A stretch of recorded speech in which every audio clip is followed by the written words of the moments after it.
Good day everyone, especially to our instructor, Sir Leo Arcayos. I am Gino Tohot and my group member, Miko Asinto, and today we will discuss the critical topic in marine stability, which is the effects of the liquid's free surface inside a tank or compartment on a vessel stability. When a ship carries liquids such as fuel, ballast, water, or fresh water in partially filled tanks, the movement of these liquids can have a significant impact on the ship's ability to remain upright and stable.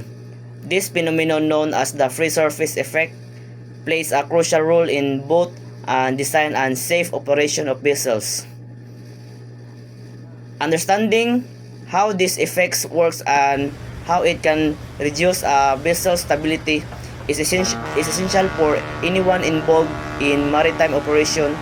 In this discussion, we will explore what the free surface effects is, how it influences ship stability, and the measures that can be taken to minimize its risk. So what is the free surface effects? When a liquid or like fuel, water, or ballast is in partially filled tank, it can move from side to side or fore and aft as the ship tilts or moves. This movement of liquid causes a shift in the center of gravity, which affects the ship's stability.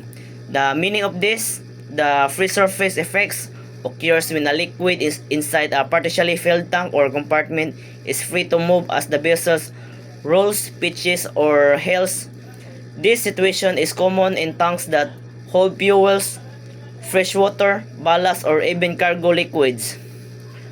When the ship tilts or heels to one side and the liquid inside the tanks flows toward and lower side. As it does, the center of gravity of the liquid shifts, which in turn shifts the overall center of the gravity of the vessels. This makes the vessel more unstable because it reduces the ship's ability to return to an upright position.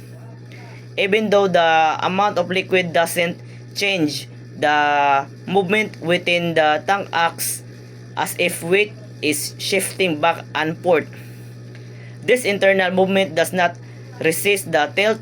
Instead, it makes the tilt worse because the liquid follows the motion of the vessel rather than helping to counterbalance it. The result is a reduction in ship's metacenter height or the GM, a key measure of the how stable a vessel is. A smaller GM means the vessel is less stable and more prone to capsizing, especially in rough seas or during sharp turns. For example, imagine you carrying a shallow tray of water. If you tilt the tray slightly, the water moves to the lower side, making the tray harder to balance. This is similar to what happened in a ship's tank, but on a much larger and more dangerous scale. So how it affects stability? Number 1, reduces metacentric height or GM. The free surface creates a virtual rise in the center of gravity or G. As a result, the metacentric height or GM, a key indicator of stability, is reduced. A lower GM means the vessel is less stable and more prone to capsizing. So, meaning of this, reduces metacentric height or GM. One of the most critical ways the free surface effects impacts a vessel is by reducing the metacentric height or GM, which is a key measurement of a ship's stability. When a liquid inside a tank is free to move, it shifts to the lower side as the ship tilts. This shifting creates a virtual rise in the ship's center of gravity or G. Even though the ship's total weight doesn't change, the movement of the liquid acts like added weight, shifting to one side, making the ship more top heavy. As a result, the distance between the center of gravity or G and the metacentric or the metacenter or M becomes smaller. This distance is called the metacentric height or GM. A large GM means the ship is more stable and resists rolling or capsizing. A smaller GM means the ship is less stable, and if GM becomes too small or even negative, the vessels may capsize. So number 2 is causing a heeling moment. As the ship tilts, the liquid shifts to the lower side. This creates a moment that further increases the tilt rather than resisting it. The ship becomes more susceptible to rolling or listing. Another major impact of the free surface effect is that it can cause or increase a heeling moment, a force that makes the ship tilt farther to one side. Mean of this, when a ship tilts or heels to one side due to wind, waves, or cargo shift, any liquid in partially filled tank will naturally flows to the lower side of the tank. This moment of liquid doesn't help the ship returns to an upright position. Instead, it adds to the tilt. The shift in liquid mass creates an unbalanced force or heeling moment which is pushes the ship even more in the direction it was already learning. Good day, sir. I am Yusuf Manasinto from G2C. So I am here to continue the discussion. So about the factors influencing the severity of the free surface effect. So there are three types: the tank size and shape, liquid level, and the number of tanks. So tank size and shape.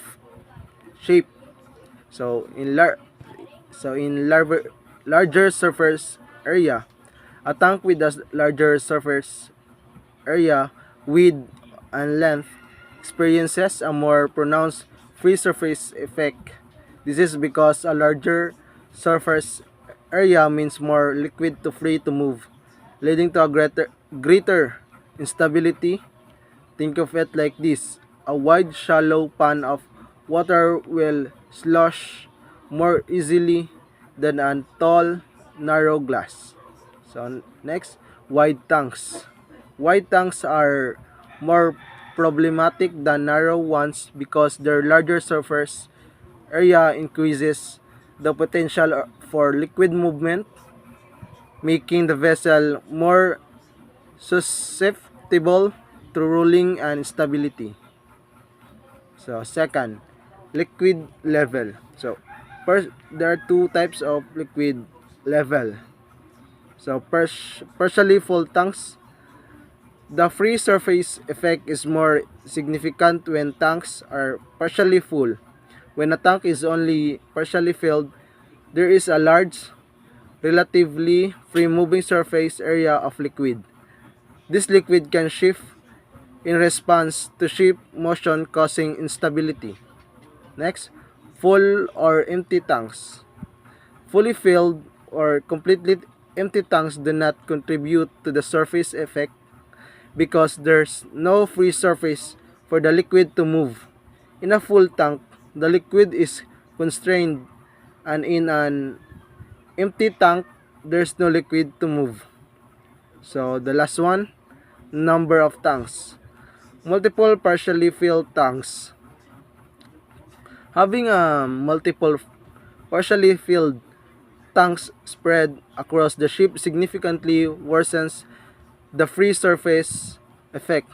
The combined effect of multiple shifting liquid masses increases the overall instability of the vessel. It's like having several sloshing pans of water on a moving platform. The combined motion is much more significant than a single pan. The last topic, how to minimize the free surface effect. So first, keep tanks either full or empty when possible. Next, Use longitudinal and transverse baffles to restrict liquid movement. And lastly, monitor liquid transfers carefully during operations, example refueling or ballasting. So the summary of all, the free surface effect is a critical factor in ship stability arising when liquid in partially filled tanks, known as slack tanks, shape as the vessel heels or rolls. This movement causes the ship's center of gravity to shift toward rather the lower side, effectively reducing the metacentric height or GM, a key indicator of stability. A reduced GM diminish the ship's ability to right itself, increasing the risk of capsizing. The severity of the free surface effect is influenced by tanks rather, with with wider tanks exacerbating the issue, and is most pronounced when tanks are partially full. To, to mitigate this effect, it's advisable to keep tanks either completely full or empty, and to install longitudinal and transverse baffles within tanks to limit liquid movement. Proper management of liquid transfers and tank configurations is essential to maintain vessel stability and safety at sea. So that's all. Thank you for listening.